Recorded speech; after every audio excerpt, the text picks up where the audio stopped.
Step closer and don't mumble.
Fine, leave. I was done talking to you anyway.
I was appointed 6 months ago, and the more I've spoken about feminism, the more I have realized that fighting for women's rights has too often become synonymous with man-hate.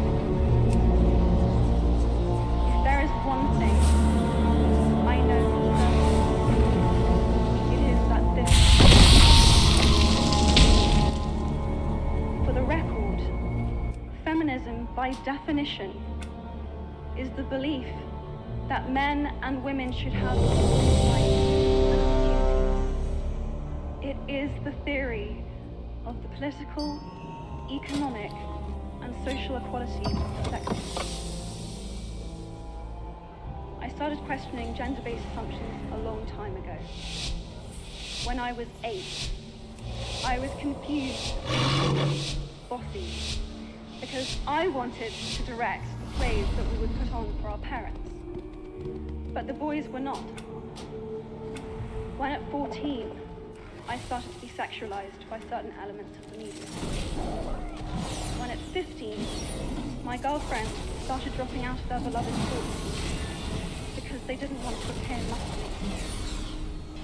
When at 18, my male friends were unable to express their feelings. I decided that I was a feminist, and this seemed uncomplicated to me. But my recent research has shown me that feminism has become an unpopular word.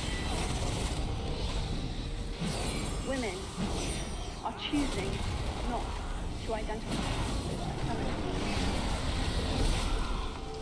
Apparently, I am among the ranks of women whose expressions are seen as too strong, too aggressive, isolating, and anti-men, unattractive even.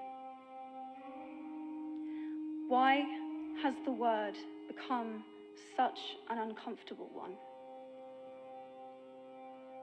I am from Britain, and I think it is right that I am paid the same as my male counterparts. I think it is right that I should be able to make decisions about my own body. I think it is right that women be involved on my behalf in the policies and the decisions that will affect my life. I think it is right that socially I am afforded the same respect as men. But sadly, I can say that there is no one country in the world where all women can expect to receive these rights. No country in the world can yet say that they have achieved gender equality. Thank you very, very much.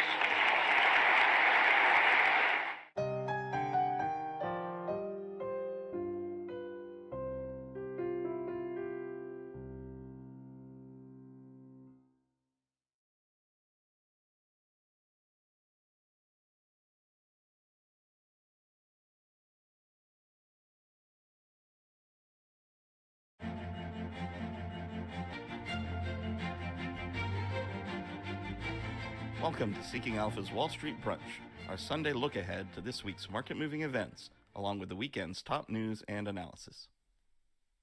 Hello, today is Sunday, March 10th, and I'm your host, Kim Kong. Our top story to look out for this week. The markets will get the latest retail inflation figures before the bell on Tuesday, the last numbers before the March 20th Fed meeting. Economists expect that the February CPI rose 0.4% on the month, with the annual inflation rate staying steady at 3.1%. The core CPI, which excludes volatile food and energy prices, is forecast to have risen 0.3%, with the yearly rate falling to 3.7% from 3.9%. In a recent survey, 60% of JP Morgan clients said that they believe the release is more likely to surprise to the upside than the downside. Rates have been trending lower despite signs that disinflation was ebbing. Since the January core PCE price index showed inflation heating up, rising 0.4% on the month, the 10-year Treasury yield is down about 10 basis points to 4.08%. Currently, the market is pricing in the near certainty that the Fed keeps rates unchanged at the next meeting. The first rate cut is expected in June.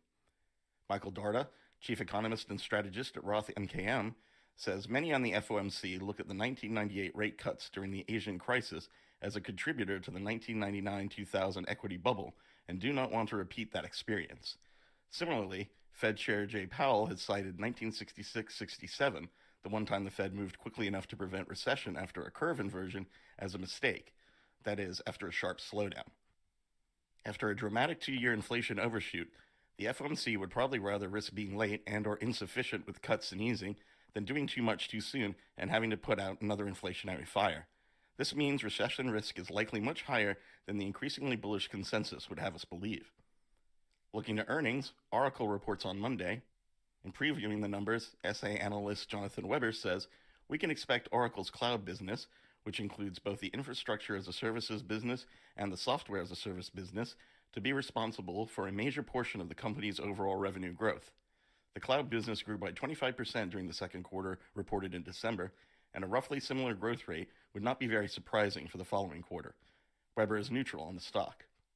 On Tuesday, On Holding and Kohl's weigh in. Wednesday brings Petco, Lennar, and Dollar Tree. For Dollar Tree, same-store sales are expected to be up 2.7% during the quarter, with a 5.4% gain for Dollar Tree stores, making up for a 0.7% decline for the Family Dollar chain. There were some indications that momentum picked up at the end of the quarter for the Dollar Tree banner. Earnings on Thursday include Dollar General, Adobe, and Blink Charging. Jabil reports on Friday.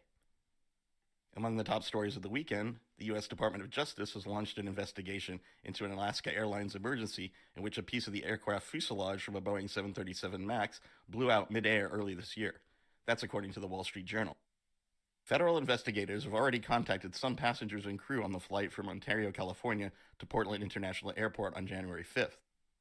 The Seattle Times reported that the Boeing leadership, in a letter to U.S. Senator Maria Cantwell, had said that they could not find any records for work done on the blown door plug of the Alaska Airlines flight. The SEC approved new requirements this week for public companies to disclose their greenhouse gas emissions, but without a key provision that was opposed by business groups.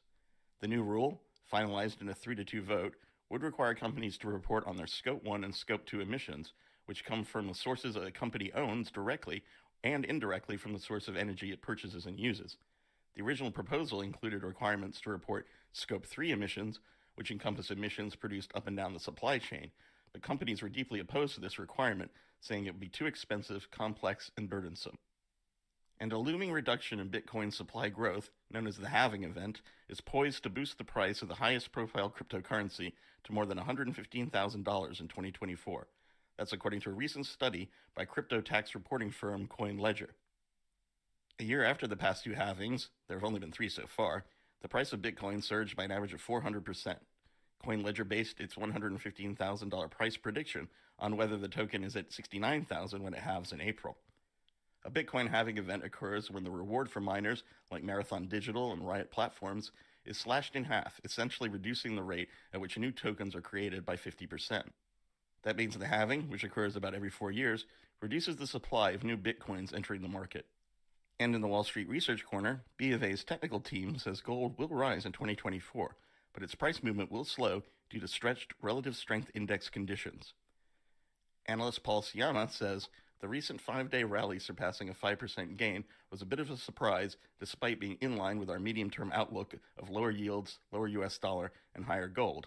He added that the rally seemed early. Gold is now the most overbought since March 8, 2022, when it peaked at $2,052 per ounce and then declined from $2,050 to $1,650. It is now up more than 19% from a year ago and up nearly 5% year to date. That's all for today's Wall Street Brunch. Look for links to stories in the show notes section. Don't forget, these episodes will be up with transcriptions at seekingalpha.com/WSB. And join the elite community of real investors to unearth great investing ideas. Just head to seekingalpha.com/subscriptions.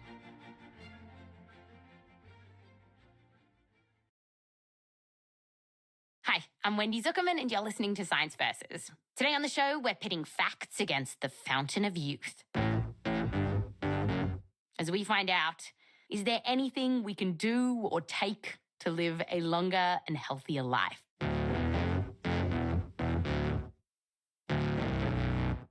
For millennia, people have searched far and wide for the elixir of life. The thing to keep our brains as sharp as a tack and our bodies as sprightly as f***. It's said that Gilgamesh searched at the bottom of the sea. Rulers have sent armies to their death, kind of ironically, on the desperate hunt for a magic potion. Something to help us live forever. It's like for all of human history, we've been Indiana Jones reaching for the Holy Grail. So close. But now, it feels like the search is over. Now scientists say they've made a breakthrough in the search for a fountain of youth. If you're looking to increase your longevity and slow your aging, the brain, the body, everything, you've got to check this out. Millions of dollars are being poured into startups and research labs in the hope of finding the secret to a long and healthy life. And one place they're looking is in the blood of young people. This made headlines around the globe when millionaire Brian Johnson gave it a go, getting blood plasma transfusions from his teenage son. He even made a short doco about it. This is amazing. A long, healthy life united by the beauties of biology. He recognizes how insane this all sounds. But could he actually be onto something? And away from blood boys, these days it feels like if you ask any expert-sounding person online what they're taking to keep them young and healthy, one group of supplements is coming up over and over again. Of the people that I know that look freakishly and unusually young for their age, I cannot get over how many of them have told me that I'm on NAD. I've been supplementing for about 7 years now. I felt like I had more energy. I did notice like my hair and nails growing at a ridiculous rate. And finally, some scientists are so excited about a blockbuster drug for diabetes that could fight aging that they're literally singing about it. Makes me feel so young. It makes me feel so young. Today on the show, we'll explore the potential powers of young blood, dig into the science on the latest supplements, and we will tell you what actually works. When it comes to longevity, there's a lot of... This is amazing. But then there's science. Science versus longevity is coming up just after the break.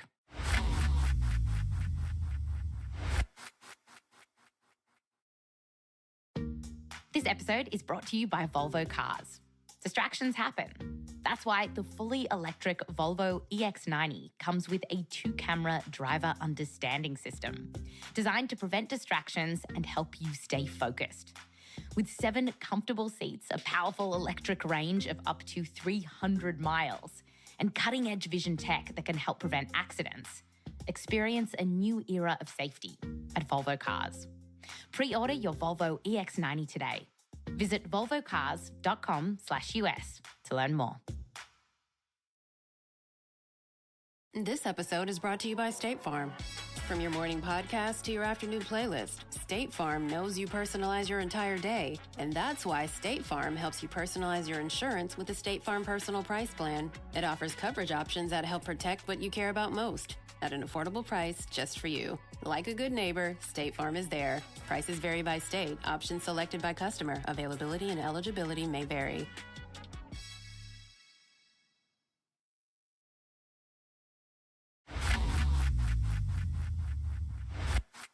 Welcome back. Today on the show, we're talking about longevity and the anti-aging tricks that are seemingly at our fingertips. Let's start with the most bonkers. Getting blood from your teenage son. When that millionaire Brian Johnson did it, people made fun of him because this just feels like the latest in a long line of kooky shit that rich dudes do. You know, while they're not getting into sketchy submarines, they're getting blood from their teenage sons. But the thing is, this idea that there is some elixir of life in young blood, it's something that scientists have been looking into for decades. And one of those scientists is Jim White from Duke University. And he loves researching the potential magic inside young blood.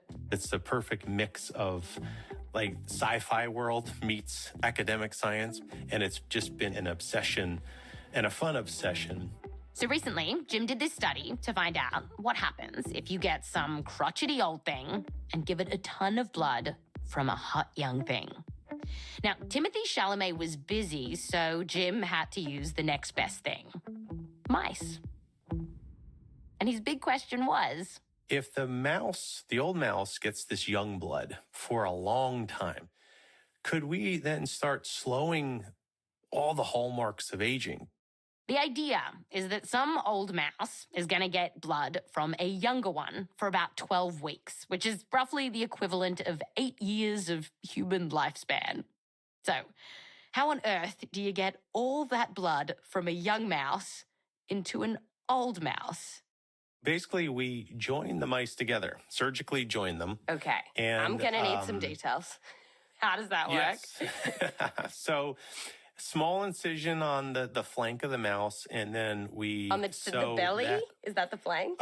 Basically, armpit to the hip is kind of the incision. Right? You open that up, and then you bring that together with the other mouse, and it's basically like, sewing two pieces of cloth together. Stay with me here. This procedure of stitching animals together is called parabiosis, and it sounds pretty gruesome, but scientists have actually been doing it for over 100 years to study all kinds of things. So, Jim does some cutting, then connects the skin and other tissues of the mouse, which is possible because these mice are basically identical twins. So genetically identical to one another. It just thinks that's another part of skin. That's my skin. And it fuses with it just like you would get a cut on your skin and it would close. So the blood vessels line up, like if one of the blood vessels would be like, oh no, I'm severed, wait, you'll do, poof. And then it finds it's beautiful. Basically, they find each other and connect. What? That's just biology doing cool stuff. And once biology has done all of its cool stuff, and then all the blood vessels are fused, then Jim will run these tests to make sure that, yes, the blood of the young mouse is now flowing into the old mouse and vice versa. And Jim's team also checks to see how rough this whole procedure has been for the mice. So they look for markers of stress. And weirdly, after this pretty hectic procedure, the mice don't seem that bothered by it all. So they take a pretty harsh surgery pretty well. And then within just a few weeks, they're cruising around together and like nothing happened. Yeah, so the mousies are walking together and squeaking together and sharing all that blood for 12 weeks. And then Jim's team will give them an anesthetic. And then we detached them. And then we let them live the rest of their days. And it's here where Jim and his team will really start to take a close look at these mice to find out, did all of this work? Are the old mice healthier? And he said that he noticed this difference right away in the older mice. Because compared to other old mice who went through this hectic surgery but didn't get the young blood, they got up from anesthesia quicker. That, like, from the anesthesia of the surgery? Yes. So once we detached them, a couple times, these mice just had a little bit more of a pep in their step. That was the first, moment. So he lets the mice recover. And then Jim's team starts running some tests on them to find out stuff like, how fit are they? How strong are they? So that's like exercise tests and grip strength. Wait, how do you measure a mouse's grip strength? Yes, so it's a little bar, and then the mouse grabs it, and you just gently pull the mouse tail until they release it. So they tug, and you can measure... Oh my God, you pull the mouse tail. Just very slightly, and you can measure how much they pull, and then finally, measure what they're resisting against you. Jim also puts the mice into a little body comp machine. It's like those machines that you get at a fancy gym where it'll tell you how much fat and muscle you have. And what Jim found is that the old mice that were getting all of that young blood, they had more muscle and they were leaner than other old mice that didn't get the young blood. Jim could even see a benefit here when he watched these old mice running around a cage and tracked their movements. They were running like laps, literally, around their older cohorts there. Wow. They ran better, they were stronger, and they maintained this.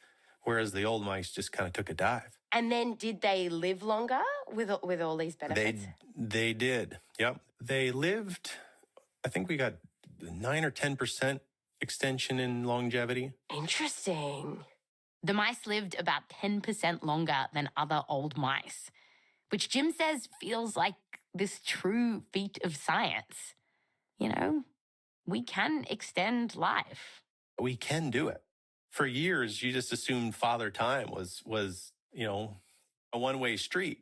But we can manipulate that a little bit. I think we were a little shocked to see how much we can. We're able to slow the clock down. And other studies doing this kind of surgery in mice have found that young blood can help rejuvenate livers and even brain stem cells. So we really wanted to know, how the hell does this work? Like, what is it in young blood that's doing this? So that's the magic question. There's a few ideas running around the cage. Like, this could be about the immune cells that are swimming around in young blood. The beauty of the youthful immune system is it doesn't get the credit it deserves. For the most part, our young immune cells cruise around. It picks off what they call senescent cells. Senescent cells are basically cells that have gone a little janky, which can happen more and more as we age. And when you've got more janky cells, it can lead to stuff like inflammation and even cancer. So typically, when these kinds of cells show up, the young immune system kills them. Gone, get out.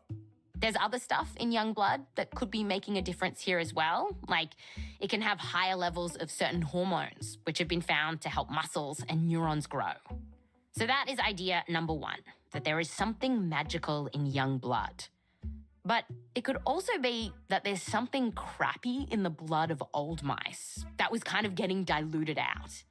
And Jim saw some evidence of this because the young mice that were getting all of that old blood, they accelerate aging. Power of the young blood. Yes, the power of youth. So what does all this mean for humans? Like, if you had some young blood, maybe some very keen students, perhaps, would you be interested in taking some of their blood?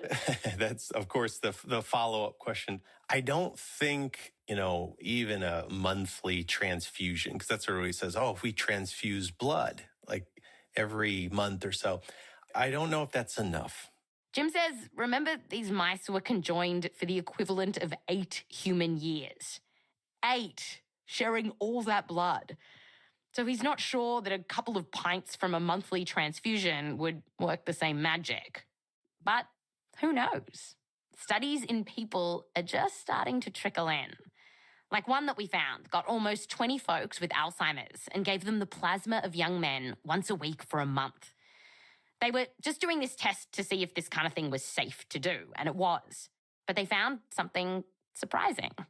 Some patients seem to be doing a little better at things like feeding themselves or remembering to take their medicine, which is curious, hey? Researchers are going to keep studying this. But for now, Jim isn't going to be putting his arm out for a transfusion of that sweet, sweet Gen Z blood. No, maybe they'll all be laughing when they're 150 years old at everyone that didn't try it. Good for them, but I don't know. If it works, I hope it does, but...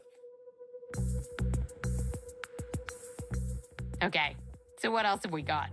After the break, could the key to longevity be as simple as popping a pill? Some say the secret to a long and healthy life is sitting in your pharmacy right now. Should you take it? Coming up.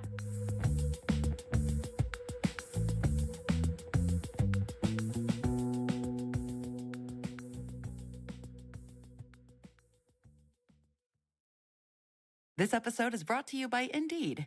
We're driven by the search for better. But when it comes to hiring, the best way to search for a candidate isn't to search at all. Don't search, match with Indeed. Use Indeed for scheduling, screening, and messaging so you can connect with candidates faster. And listeners of this show will get a $75 sponsored job credit to get your jobs more visibility at Indeed.com/science. Just go to Indeed.com/science right now and support our show by saying you heard about Indeed on this podcast. Terms and conditions apply. Need to hire? You need Indeed. This episode is brought to you by Kia's first 3-row, all-electric SUV, the Kia EV9, with available all-wheel drive and seating for up to 7 adults, with 0 to 60 speed that thrills you 1 minute, and available lounge seats that unwind you the next. Visit kia.com/EV9 to learn more. Ask your Kia dealer for availability. No system, no matter how advanced, can compensate for all driver error and or driving conditions. Always drive safely.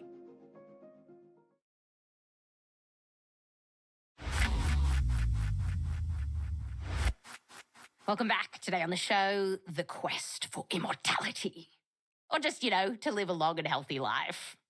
Now, if you look at basically any healthfluencers list of the stuff that they're taking to live a long and healthy life, there's this particular group of supplements that comes up over and over again. The internet is going nuts for them. It's all over socials, with some calling them a miracle cure for aging. And they're called NAD boosters. I shouldn't say NAD, right? NAD is how... yeah, I call it NAD. Some people say NAD. Yeah, but yeah, we say NAD. Because NADs is something else, right? I think so. Yeah. Okay, so I just orchestrated a joke so that we could make fun of balls. That's what I did there. That's all it was. And Melanie McReynolds at Penn State University was polite enough to laugh at my joke. Thank you. And after we talked about balls, she went on to say that there are feisty debates about these NAD supplements, with some scientists saying that they are dangerous and others saying that they are a game changer. One person is ringing the alarm and the other person is saying, I take this daily. And yeah, you see influencers, you see scientists, even various people on reality TV are talking about taking these supplements. So it's everywhere. So what are NAD boosters and do they work? Well, to know what a NAD booster is, first we've got to know what the devil NAD is. It stands for nicotinamide adenine dinucleotide, and it's this coenzyme that's found in our bodies and is super, super important. And so you have NAD in every single cell. So it lives everywhere in every single tissue. Basically, it's the food that fuels hundreds of reactions throughout your body, including reactions involved in repairing your DNA. So say if you're out in the sun for a long time, you may get UV damage. Your DNA is squealing. Oh no, I'm hit, I'm damaged. So enzymes come to the rescue to fix you up. And those enzymes... they are going to consume NAD. Oh, so NAD is like the food for the enzymes that we need to repair DNA. Exactly, yes. And that's just one thing that it... That's one of the... yeah, and it's so many others. NAD fuels our energy production, helps control our responses to stress and inflammation. I mean, you name it, NAD is right there. So when I think about NAD is playing a vital role in every aspect of biology and chemistry within our bodies. Mm-hmm. Is it like having like Usher at Super Bowl? Is that... where it's essential? For my enjoyment of Super Bowl, right? But unlike Usher, NAD is affected by aging. This is how it got wrapped up into this whole anti-aging world in the first place. Because the thing is, as we get older, there's more stuff for NAD to do. We have more inflammation, more DNA damage. And since NAD is the fuel that feeds all of these reactions, we start running out of it. So as we age, we have less NAD hanging around. It's not as drastic as infomercials or salespeople make it seem like, when you're 65, you lost 50% of your NAD. It's not that bad. It's not that drastic. But is there a steady, slow decline that probably averages around 30%? Absolutely. And we think this is a problem. In my studies, lower levels of NAD have been linked to a lot of yucky stuff that happens as we age. Things like cancer, diabetes, cognitive decline, muscle loss, and hearing loss. Which is why some people are saying, hey, if dropping NAD levels are linked to all of this nasty stuff, then surely we can fix some of them by bumping up your NAD levels. And that is what the supplements, the NAD boosters, are supposed to do.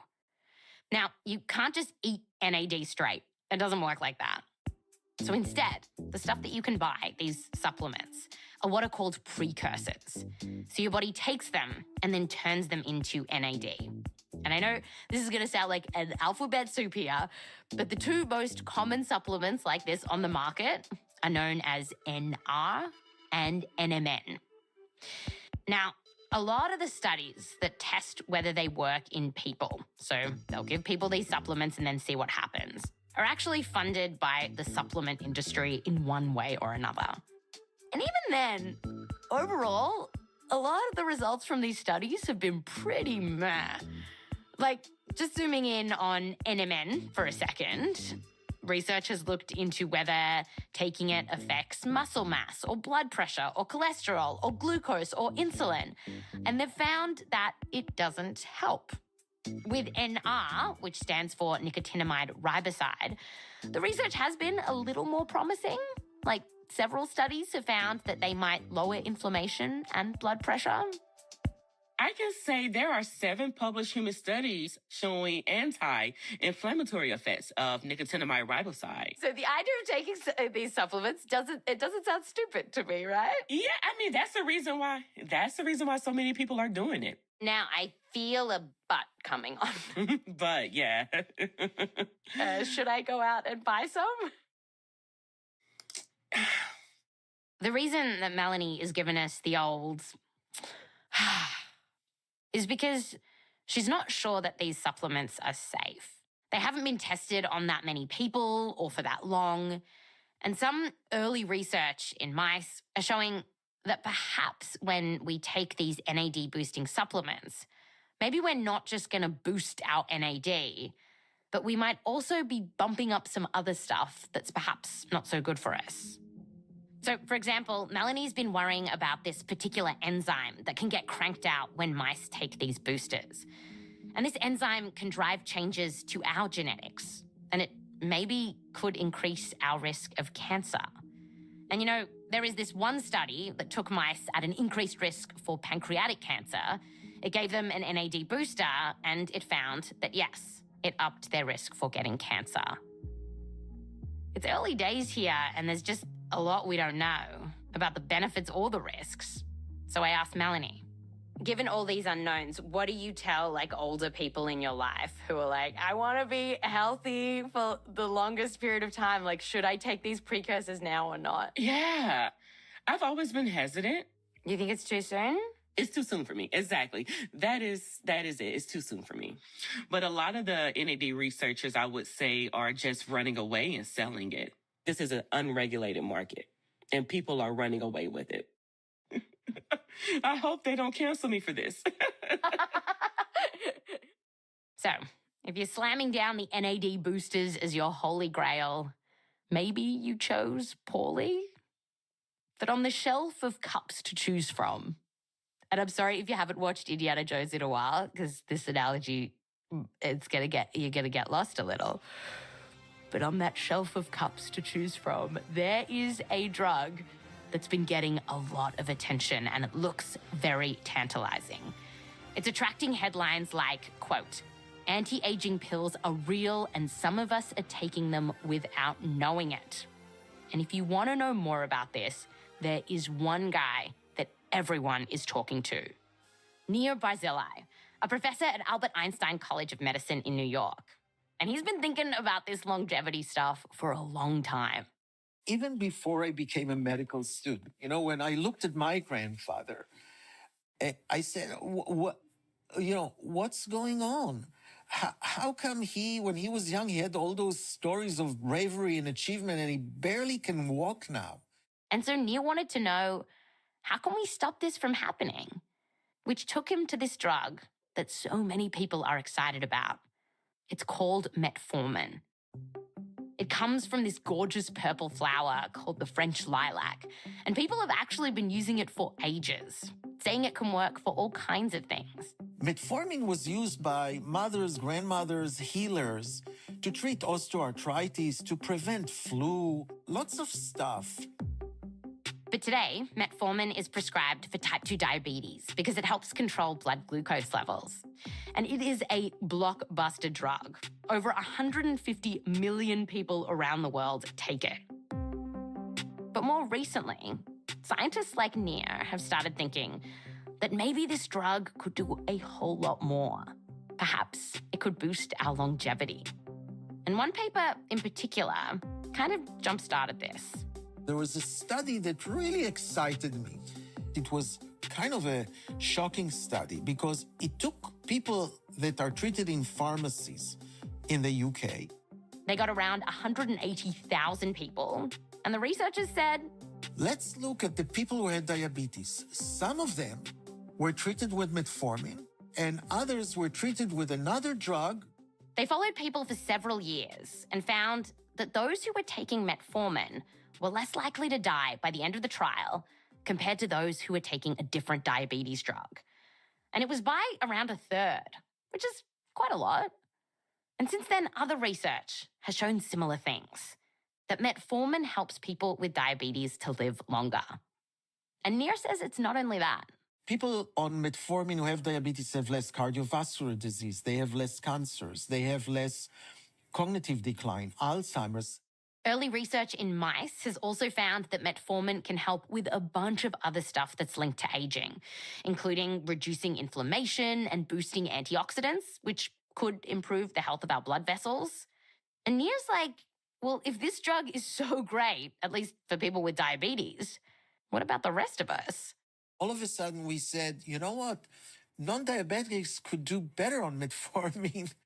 And there is a little bit of evidence for this. So, like in that big UK study, you know, the one that shocked Nir, well, they found something pretty odd in it. And it's this. So people who have diabetes but were taking metformin actually lived slightly longer than those who did not have diabetes, what we tend to think of as the healthy controls. Now, it wasn't by a lot, but it was enough for Nir to take notice. And that was kind of really cool. I mean, diabetes decrease lifespan, okay? So we are expecting them to do worse, but they're on metformin, and yet they do better.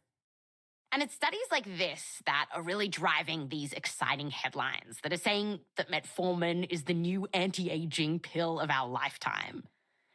But the thing is, there's been some newer research that's gotten a lot less buzz. And if we were writing the headlines for these newer studies, it would be, metformin doesn't make you live longer. Like these scientists out of Denmark, they tried to replicate that big UK study. And they actually found the opposite thing, that people taking metformin for diabetes didn't live longer than healthy controls, which is exactly what you'd expect. Another huge study out of the UK compared people taking metformin for diabetes to another group without diabetes and found that while in the first 3 years, the metformin group seemed to be living longer, after 5 years, the trend reversed. For Nir, he told us that he doesn't think these papers are the nail in the coffin for metformin. And he's not losing hope. It's not about hope. It's about evidence. Nir says that what we really need now is a randomized control trial in older people who don't have diabetes. And that study is exactly what he's planning to do. And this would really help us to know if metformin actually does anything for aging if you don't have diabetes. In the meantime, though, what metformin has going for it, unlike, say, NAD boosters, is that metformin is an FDA-approved drug. And we know that it's pretty safe. Yeah, there are some side effects to look out for, like nausea. Plus, a recent study in men found that maybe it was linked to birth defects in their kids. We're not really sure. But if you're not trying to father a child anytime soon, it seems pretty low risk. And Nir, he actually takes it. I do. I started this for pre-diabetes, which I'm not anymore for 10 years, but it has measurable effects on my health. Makes me feel so young. It makes me feel so young.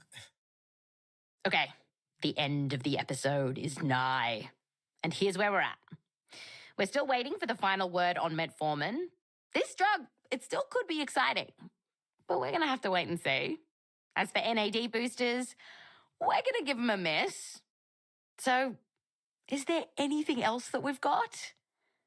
That's what I asked Jim, that researcher that sews the mice together. When people ask that, they have like their pen out, like, you must know something from your studies. Exactly. Like, what do you take? What supplements? You must take all of them. No, I don't. So what do you do? What do you tell people? Yeah, this is the part where everybody kind of, this is like the womp womp response, right? I tell people it's like exercise, diet. They're like, we've been hearing that all the time. Who wants to do that? Boo. Boo. Yes, you've heard about these things, but we'll say them again. Stuff like a healthy diet where you're eating fresh fruit and veggies and whole grain and olive oil and fish and nuts, that has been linked to living longer. With exercise, while there is actually some debate about whether it can make you live longer, we have good research to show that it can make you healthier for the years that you've got. And there's a few other things that can help you win the longevity lottery. So studies have found that being less stressed may save you from dying from heart disease. I hate this one too. I get stressed all the time, but stress management, I guess we should give it a go. Something that's more fun to give a go is being more social, seeing mates, trying to avoid loneliness. That's been linked to longevity. And one of the most surprising longevity boosters that we came across was hearing aids. Yeah, a study published this year found that people with hearing loss who regularly used hearing aids were 24% less likely to die compared to similar people who didn't use them. We're not exactly sure why that is. And finally, don't smoke. One huge study estimated that if you can quit before you're 35, it can add around 7 years to your life, which is more years than you'd get from having a young mouse sewn to your belly. So there you have it. Diet, exercise, stress management. But wait, what if we said it in a more excited way? Exercise, diet, stress management. Yay! Yay. That's Science Versus.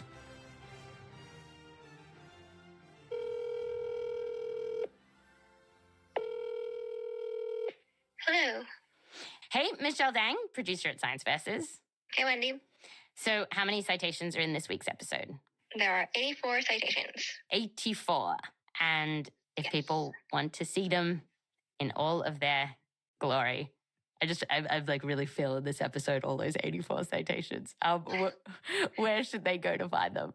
Head over to the show notes and click on our transcript, and you can see all 84 citations. Oh, and for people who are very interested in living for a long time, there is one more big thing that we didn't cover in this episode that people say can increase your longevity. Oh, which one? And that is fasting. And so we have actually dedicated an entire episode to fasting. We covered it several years ago. We've updated the science, and it's going to come out in just a couple of weeks, our episode on intermittent fasting. But for now, it's time to go to bed. Thanks, Michelle. Thanks, Wendy. Bye.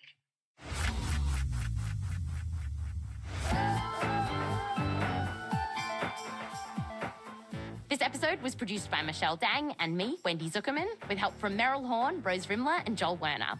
We're edited by Blythe Terrell. Research help from Timmy Broderick. Fact-checking by Eva Dasher. Mix and sound design by Bobby Lord. Music written by Boomy Hidaka, Emma Munger, Peter Leonard, So Wiley, and Bobby Lord. A special thanks to all of the researchers that we spoke to for this episode, including Dr. Janet Choi, Dr. Gideon Meyerowitz-Katz, and Dr. Zhu Li. A special thanks to the Zuckerman family and Joseph Lavelle Wilson. I'm Wendy Zuckerman. I'll catch you next time.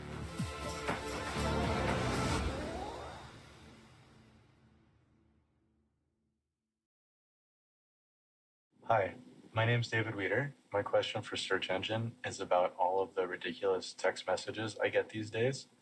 They usually start with some question about how I'm doing, and then when I point out that I don't know that person, they apologize repeatedly, and then it doesn't go anywhere. I don't understand if it's a scam. Maybe I don't have the patience to get to the part where they ask for money. Maybe it's some sort of AI learning. I recently got one of these that was entirely in Chinese. I ran it through Google Translate. It was the same thing. And then I got one that was so silly this week that I thought I would send it to you guys at Search Engine. It says, hold on a second. Hello, Linda. I was introduced by Alan. Can you modify the interior of Maserati? I just don't get it. Can a robot come up with something less stupid to say? So hopefully you guys want to take a look at this for me. Thanks. Bye. That was a voice message we got from listener David Weeder. Thank you, David. Today, we will answer the question, can you modify the interior of Maserati? Not really. Today's episode is about the answer to David's actual question. Who is behind these wrong number text messages? That question will send a reporter across the world to get to the bottom of this. I promise by the time we're done, you will never look at these messages the same way again. Search Engine is brought to you by Rosetta Stone.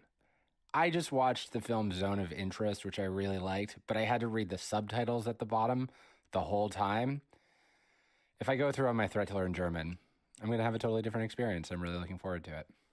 Rosetta Stone is the most trusted language learning program available on desktop or as an app, and it truly immerses you in the language you want to learn. It's convenient with desktop and app options, with an audio companion and the ability to download lessons offline, and it's an amazing value. Lifetime membership has all 25 languages for any and all trips and your language needs in life. Do not put off learning that language. There's no better time than right now to get started. For a very limited time, Search Engine listeners can get Rosetta Stone's lifetime membership for 50% off.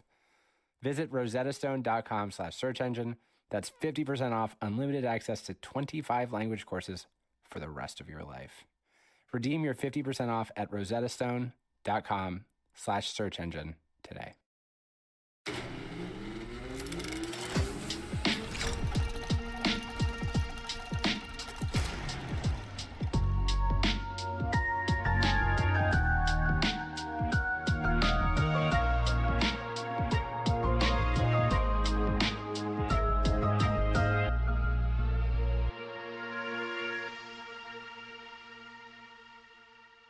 A couple years ago, I started getting some weird text messages.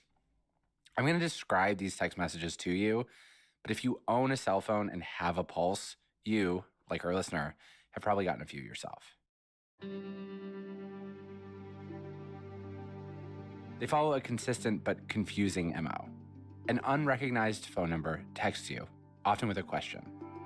Are we on for dinner today? Are you still in Boston? If you answer and tell them it's the wrong number, they'll try to engage you in conversation. It feels like a scam, but the actual scam part never seems to materialize. When I've gotten these text messages, I've mostly ignored them, but I had a conversation recently with a reporter who had chosen not to. Chapter 1. Vicky Ho.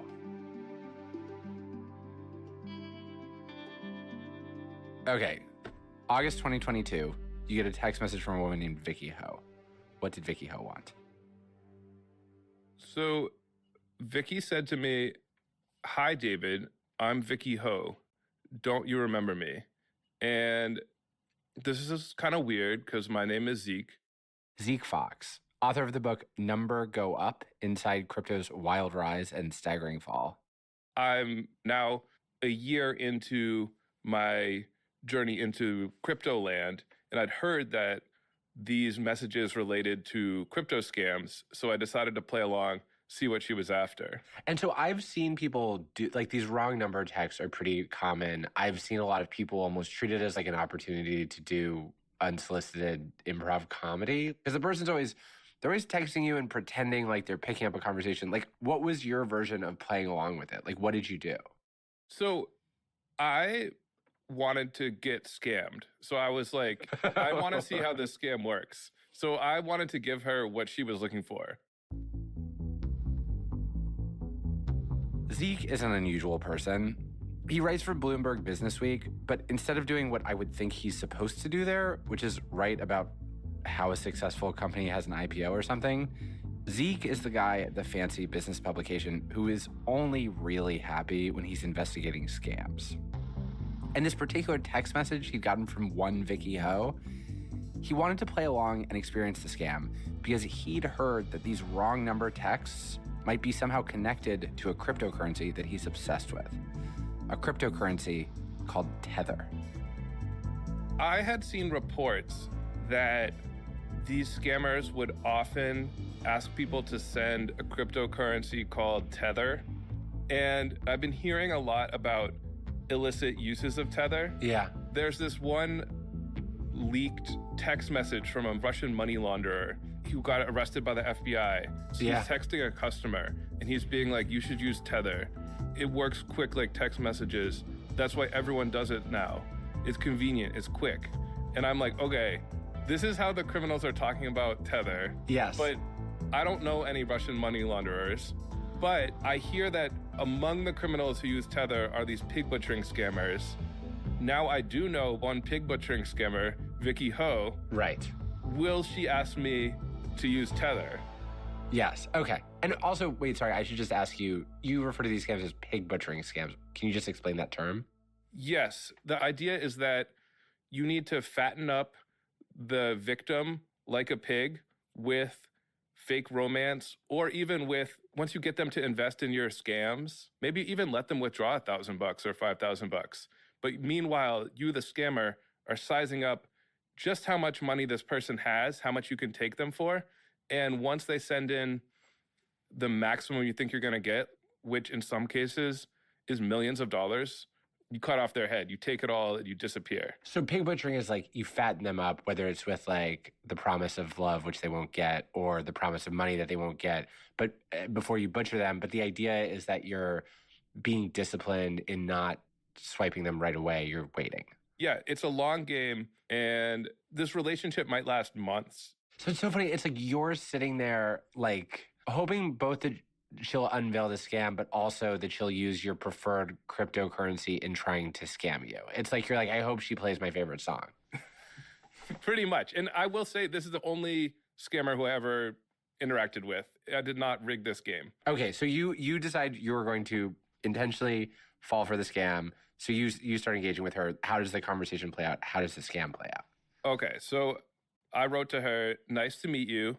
My name is Zeke Fox. I live in Brooklyn. Vicky said, you have a very cool name. I'm 32 years old and a divorced woman. And she sent me a picture.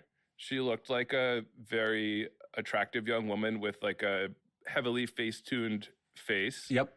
I sent her a picture. Did you send a photo of yourself? Yes. How did you pick what photo to send? I was actually at a bar in Chinatown with a friend of mine, and we took